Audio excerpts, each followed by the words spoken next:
Welcome to this explainer. Have you ever stopped to wonder what actually drives the physical world around us? Like why certain things happen completely naturally while others just never do?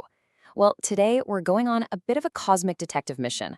We're going to dive straight into the incredibly fascinating world of chemical thermodynamics and really decode how heat, work, energy, and chemical processes all fit together.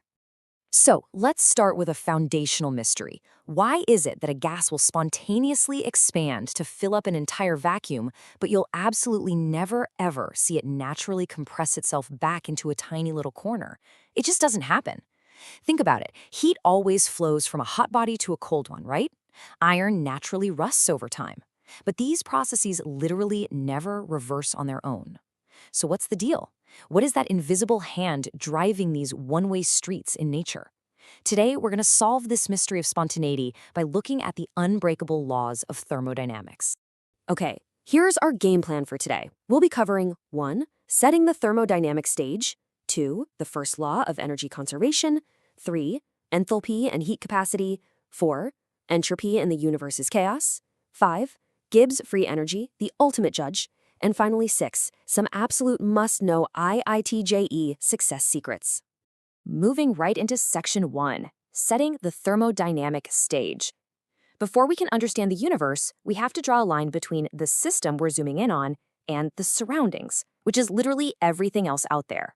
Now, we categorize our system's properties in two very specific ways. First, we have extensive properties, and these depend entirely on the amount of substance you've got. Think mass, volume, or internal energy. Like, if you have twice as much water, obviously you have twice as much mass. But then we have intensive properties, and these are completely independent of the amount. We're talking temperature, pressure, density. A tiny teacup of boiling water is the exact same temperature as a massive industrial vat of boiling water. Understanding this difference is honestly crucial for everything else we're about to cover. Systems also interact with their surroundings in a few different ways. An open system freely trades matter and energy, like a pot of water boiling on the stove without a lid. A closed system trades energy but keeps its matter inside. But what we really care about right now is the isolated system. This is the ultimate sealed vault of the universe. It exchanges neither matter nor energy with the outside world. Just think of a perfectly ideal thermos flask. Absolutely nothing gets in and nothing gets out. Within these systems, different processes can happen. An isothermal process is one where the temperature just stays completely constant, so your delta T is exactly 0.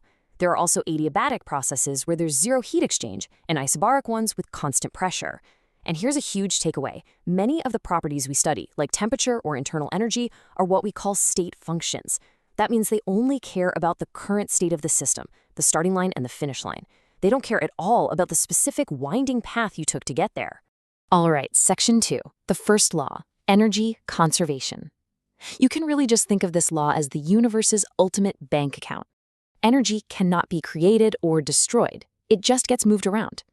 Now listen up, because this concept of sign conventions right here, this is exactly where the vast majority of exam mistakes happen. Just think of it strictly as bank deposits and withdrawals. If heat is absorbed by your system, that's a deposit. It's positive. If heat is released, it's a withdrawal. Negative. And that exact same logic applies to work. Work done on the system, like squeezing a gas into a smaller space, is a positive deposit of energy. But work done by the system, like a gas expanding and pushing out against something, means the system is spending its energy, so it's negative. Heat is basically an energy transfer driven by a temperature difference, and we measure it in joules or calories. To jump between the two, we use an absolutely crucial conversion factor, 4.184. 1 calorie is exactly equal to 4.184 joules. Seriously, if you're doing numericals for an exam, you need to lock this number into your memory. It's totally non-negotiable. Let's jump to section 3, enthalpy and heat capacity. Enthalpy is, simply put, the total internal heat content of a system. You can think of it as the heat tax you have to pay to break bonds, or the heat payout you receive when new bonds form. And that brings us to a major rule, Hess's law of constant heat summation. It states that the total enthalpy change of a reaction is completely independent of the pathway. It depends only on the initial and final states. Remember those state functions we talked about? Well, the universe does not care if you take a direct flight or a crazy scenic detour with 5 different layovers to reach your final products. The overall energy change is always going to be the exact same. Another really vital concept here is heat capacity, which is the amount of heat it takes to raise a substance's temperature by just 1 Kelvin. Now, for ideal gases, how do we connect molar heat capacity at constant pressure to constant volume? We use the universal gas constant, R, which is 8.314 joules per Kelvin per mole. That relationship, Cp minus Cv equals R, is an absolute cornerstone if you want to understand how ideal gases behave. Moving on to Section 4, Entropy. The universe's chaos. You see, energy alone doesn't actually solve our mystery of spontaneity.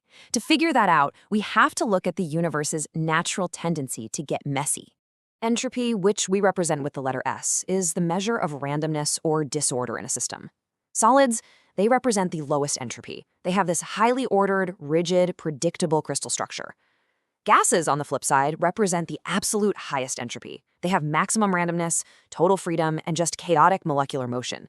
And here's the thing, nature intrinsically prefers the chaos of gases over the strict rules of a solid. And boom, here is the critical missing link in our mystery, the second law of thermodynamics. Every single spontaneous process increases the entropy of the universe. If a process happens completely naturally without any outside help, it is actively adding to the total cosmic chaos. That is exactly why our gas from earlier expands into a vacuum. The expanded gas is vastly more random than a compressed gas. The universe is literally always driving toward chaos. Section 5. Gibbs, the ultimate judge. So, when enthalpy and entropy get into a tug-of-war, Gibbs' free energy is the one that steps in to decide who actually wins. The Gibbs free energy equation is brilliant because it perfectly weighs the heat changes, enthalpy, or delta H, against the chaos, entropy, or delta S, and multiplies that by temperature. This one single equation settles the whole clash between energy and disorder, as long as temperature and pressure are constant. But actually, here's a pretty crazy fact. Gibbs will tell us if a process will happen, but it tells us absolutely nothing about how fast it's going to happen. Like, a diamond turning into graphite is technically a spontaneous process according to Gibbs, but it takes millions of years to naturally happen. So how does this judge rule? The verdicts are incredibly straightforward. If delta G is negative, the process is spontaneous. It's going to happen. If delta G is exactly 0, the system is perfectly balanced. It's at equilibrium. And if delta G is positive, the process is non-spontaneous. It is not going to happen on its own unless you forcefully pump energy into it. Gibbs is literally your crystal ball for chemical reactions. All right, final stretch, Section 6, IIT JEE Success Secrets. Let's take all these grand laws of nature and turn them into actual, actionable cheat codes for your exams. Okay, here is your battle plan. First, you've got to memorize your enthalpy definitions and know exactly whether they're positive or negative. Second, master Hess's law by practicing how to add and reverse those reaction equations. Third, really drill down in your first law and Gibbs free energy numericals. And above all else, please revise your sign conventions carefully. Confusing work done on a system with work done by a system is literally the easiest way to throw away points. The signs are the key to unlocking the right answers. Wow, what a journey, right? We started off talking about a mysterious expanding gas, and now you hold the mathematical master key to how the universe operates. So I'm going to leave you with a quick challenge. Based on what we just learned about Gibbs free energy, what spontaneous entropy-increasing reactions are happening right around you right now? Is the ice melting in your drink? Is there an old iron gate slowly rusting in your neighborhood? Thermodynamics isn't just trapped in some textbook. It's the actual script that reality follows every single second of every day. Keep looking at the world through this lens, and it'll all start to make sense. Thanks so much for joining this explainer, and I'll see you next time.